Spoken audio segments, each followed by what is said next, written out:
Hi, and welcome again to my Physics Online video lecture series. Today's video, we're going to be talking about the dipole moment of a current carrying loop. Basically, the idea behind this is to consider what happens if you put a loop of wire in a magnetic field, such that the loop of wire is carrying some current.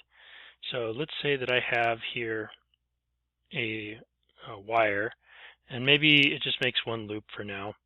The wire has around it a current I. And this wire exists within a uniform magnetic field B.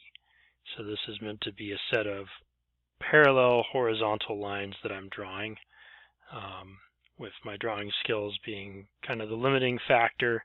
They're equally spaced because the field is uniform. So B is uniform. And what we want to do is consider how much force is being applied to each side. So recall that force F is IL cross B for this wire in the magnetic field. And so if we want to get the total force, then you're looking at the sum of these IL cross B's. And so what you have to do is look along each side of the wire and see how much force is being applied. So let's kind of go around. Let's call this side 1, 2, 3, and 4. On side number 1, the current is moving up the side, and so the L vector for side number 1 starts at the bottom and goes to the top. Okay. For side number 2, the L vector starts at the right corner and moves to the left corner. So that's L2. Side number 3, the current starts at the top and goes to the bottom. That's L4.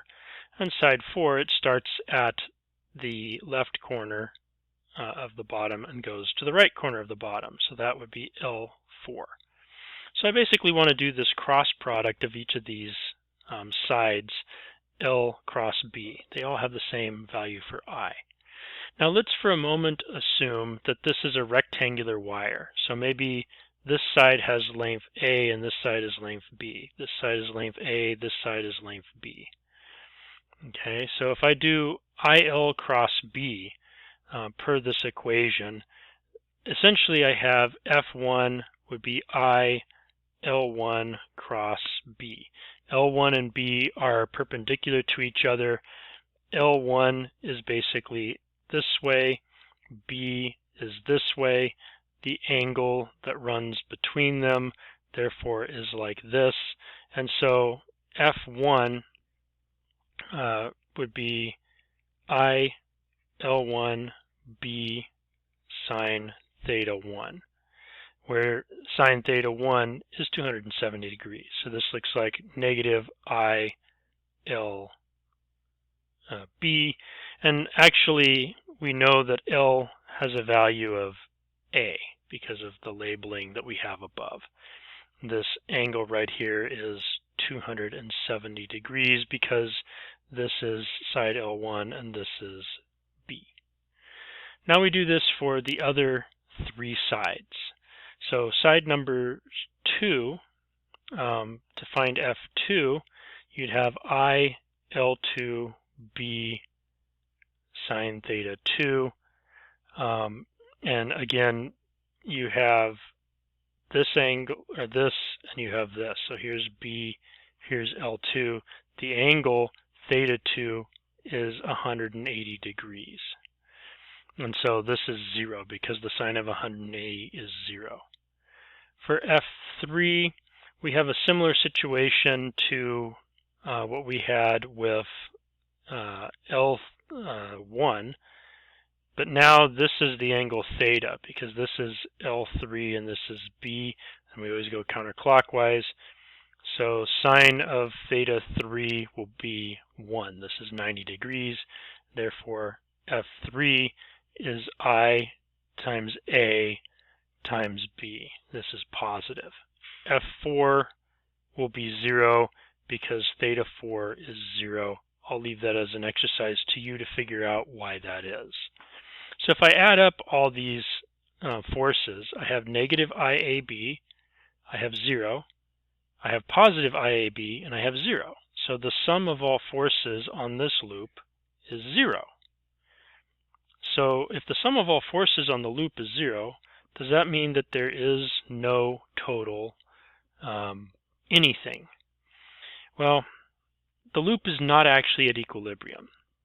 Again, if I draw this loop out here and I look at what direction each of the forces is acting on with this magnetic field that I have assigned to the loop, then I can go and see that on side number 1, the force would be into the page. So this one right here, the force is into the page. And this one right here, the force is out of the page. So this is F3, this is F1. And again, reminder, we have this right here as our current, essentially. Okay, so we have into the page and out of the page. That means that there's actually a net torque on this wire. If we were to draw an axis basically along here, you'd have a torque about this axis that is basically like this. So this is the torque. And essentially this torque is usually labeled as being in this direction. It's perpendicular to the force, and it's perpendicular to the lever arms. So lever arm would be like this and like this. As a reminder, the torque is defined as R cross F. And so our total torque would basically be R1 cross F1 plus R2 cross F2 plus R3 cross F3, etc., where there's only a non-zero F1 and F2. Since these torques are both kind of in the same direction, the end result is that my total torque would be R1 F1 plus R2 F2, and you could include an additional sign of some angle in here if, for example, this was, if the field is this way and the loop is actually oriented like this or this rather than just in the plane. So one way of doing that is to look at how the area vector is oriented relative to the magnetic field. But in any case, this right here ends up looking like, reminding everybody that this whole side is B, so this is half B. You have B over 2 F1 plus B over 2 F2, where these F1 and F2s are actually absolute values. And again, you could include a sign of some angle phi, where phi is basically defined as how in or out of the plane is this loop. So when you add everything together, this ends up looking like B over 2 plus B over 2. F1 and F2 are both equal to, when you take absolute values, IAB. So you end up with A, or little a times little b times big B times I. And this number right here is just the area of, or enclosed by, the loop. And again, we can have a sign of phi. So tau is equal to, or the magnitude tau is equal to area times I times B. And we can add one more thing. This is assuming one loop. If there are many, if in loops, then tau is in IAB, or in AIB.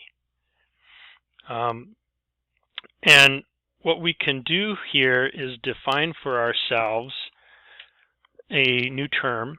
We'll call this mu. We'll let mu be defined as n times I times the area vector. So coming back over here, the area vector would be equal in magnitude to the area enclosed by the loop, and the direction is perpendicular to the loop. So this is area vector. The area vector is perpendicular to the surface that you're getting the area of. So it's perpendicular to the enclosed area, and then magnitude gives area. So if we've defined this moment, this magnetic moment, so this is now magnetic moment, then we can get the total torque on our loop by taking a cross product.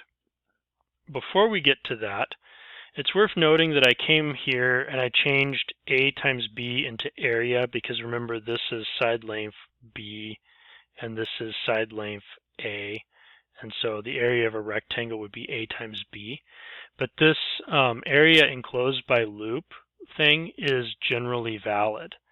So valid for any loop shape, or any flat loop shape at least.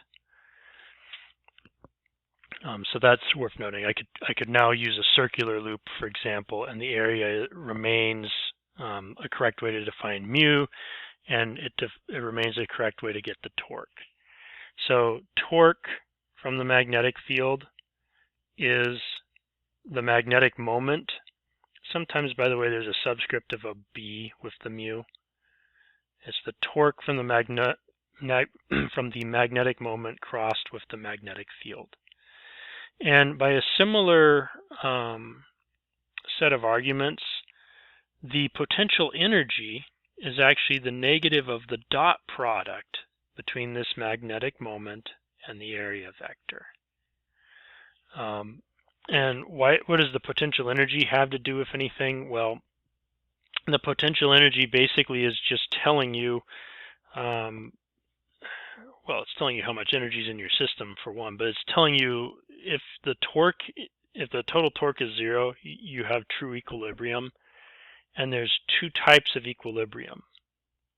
Three types, but in this case there are two types. There's stable and there's unstable. And stable equilibrium means that the total energy is at a minimum. The potential energy is at a minimum.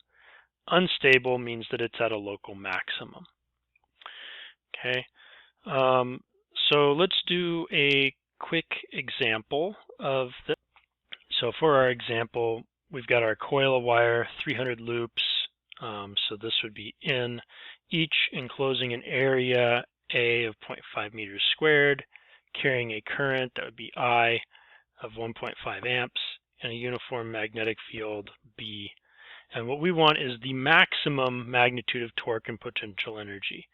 So recall that when you take a cross product, let's say mu cross B, that what you get is mu times B times the sine of the angle between mu and B.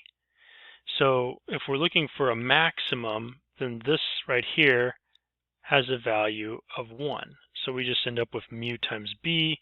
So that's N times I times A times B.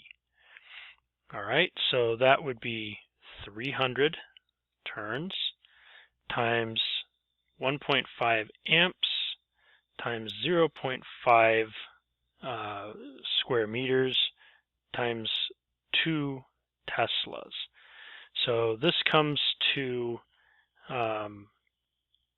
450 total Newton meters. So tau is about 450 Newton dot meters. The total magnetic energy is mu dot B, and so that would be mu times b times cosine of phi, or negative of all that. So this right here, we're looking for a maximum value. This one is maximized, since there's a negative here, when cosine of phi is -1. And so that is, again, mu sub b times b, just as this one was mu sub b times b. And so that means that the maximum value, UB, the maximum potential energy, is also 450, but we use the unit joule since we're talking about energy. So this is tau max 450 Newton meters, U max 450 joules. Okay, so that's all for today's video. Thanks for watching, and I hope you learned something from it.